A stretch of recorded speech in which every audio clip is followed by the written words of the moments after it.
So over to you, Mr. Nageswaran, please. No, you can.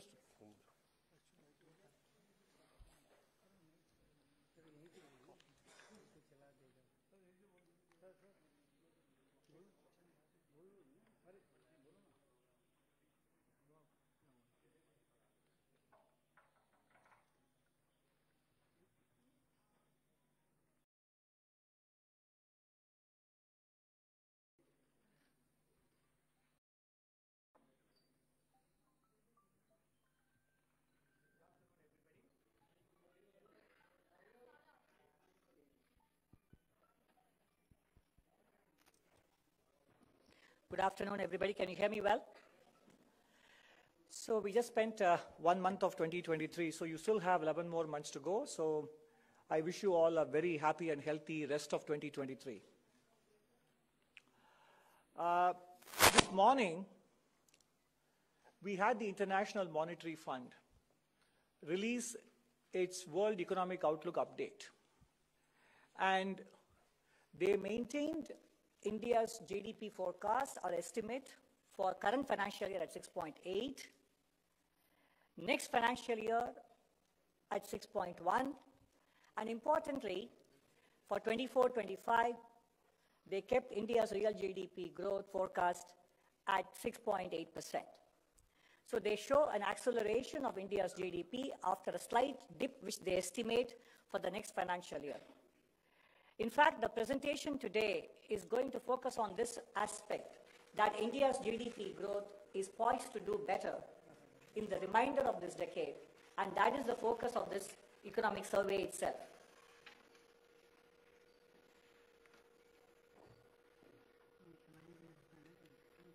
Okay.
We basically let you admire the cover slide for a bit longer than it needed to be. So, what are the key messages, as I mentioned in the initial remarks?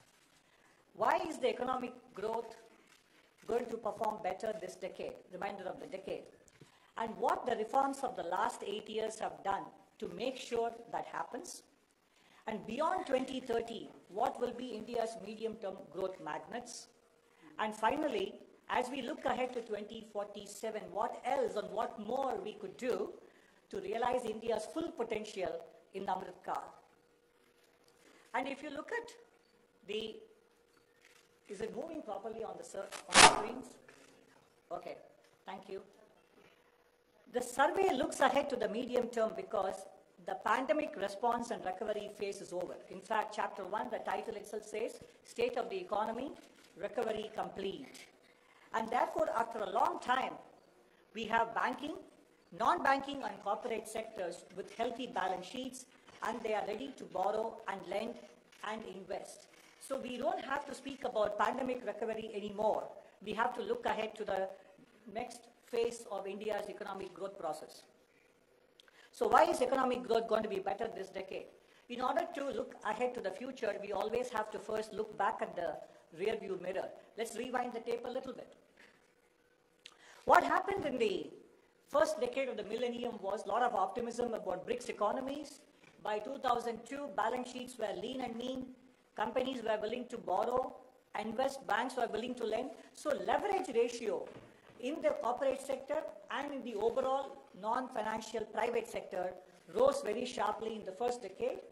And it got to the point where the credit to GDP ratio in actual terms was much higher than the trend in the first decade of the millennium. That is what you see. The middle hump is basically actual credit GDP ratio was well above trend, and it persisted for a long time. And because it was quite well above trend and also lasted longer, naturally it led to a period of excess borrowing and excess lending. And the second decade was a payback time. So India went through a classic financial cycle, credit boom and credit bust. And this is not something new for the world. Every time you go through a financial boom and bust, it does leave its impact on economic growth, and that is what happened to us, especially in the second half of last decade. And you can see this here. Look at this chart. From 1980 to 2000, the bank credit to GDP ratio was roughly around between 25 and 30%. And then it jumped from 25 to 55, 60%, and spent the second decade of this millennium hovering in that range. This is the digestion process. So there was massive expansion. Remember, this is a ratio.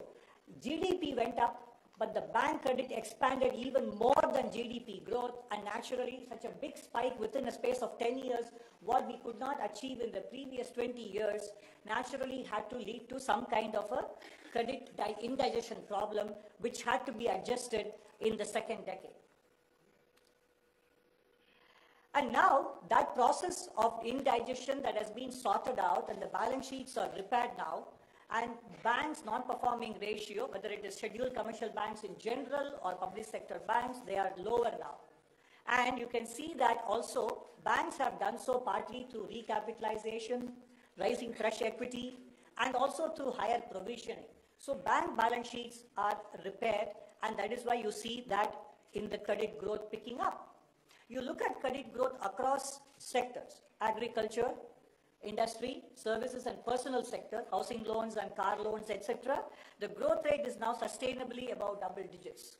And this is a sign that this is what we were missing towards the second half of last decade because of balance sheet issues. So to quickly summarize exactly what happened was 2005 to 12, credit boom that led to balance sheet stress later, face of a higher non-performing assets due to past forbearance. And then, by the time we could repair, just want to leave one statistic with you. The non-financial private sector leverage ratio, debt to GDP, went up by 40 percentage points in the first decade, from 2000 to 2010. And from 2010 to 2018, it came down by 30 percentage points. And by 2018, that was kind of done, it had bottomed out. But before we could start expecting corporates to borrow and banks to lend, came the collapse of IL&FS and some housing finance companies. And by the time we got a grip on that problem, came the pandemic. That lasted 2 years. And then 2022, we had the commodity price shock and synchronized monetary policy tightening after a very long time in the developed world. So it's a case of balance sheet stress followed by successive one-off exogenous or external shocks that have basically prevented the impact of economic reforms pursued by the government on economic growth. We would have seen the results already, but for these successive one-off shocks on the back of a fairly large credit boom that turned into a bust.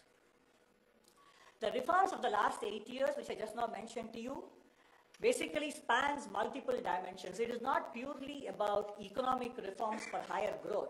It is also about inclusive growth, financial inclusion, banking cleanup, the creation of the digital public infrastructure, which I think I'm going to talk about a bit later as well, and contribution to healthy India, ease of living, and continuing on to the next slide, physical infrastructure creation, facilitating investments, transparent taxes and tax administration, ease of doing business, and farmers' welfare. So broadly speaking, about 10 areas we have covered here. These reforms were happening even as the banking cleanup was going on. And this episode between 2014 and 2022 has a lot of parallel to what happened between 98 and 2002 as well. Then, as now, The banking system was coming out of an NPA crisis, and there were sanctions on India after the nuclear device was tested in Pokhran in 98, and deleveraging was getting on in the banking and corporate sector. There were two successive droughts. The technology boom ended, internet boom ended in 1999-2000, and the US recession followed. 9/11 happened. But amidst all these shocks, interest rates were deregulated, privatization was pursued vigorously, and the first foundations of the insolvency and bankruptcy regime was laid with the asset recovery mechanisms. The FRBM Act was introduced, and today's digital infrastructure, which we talk about,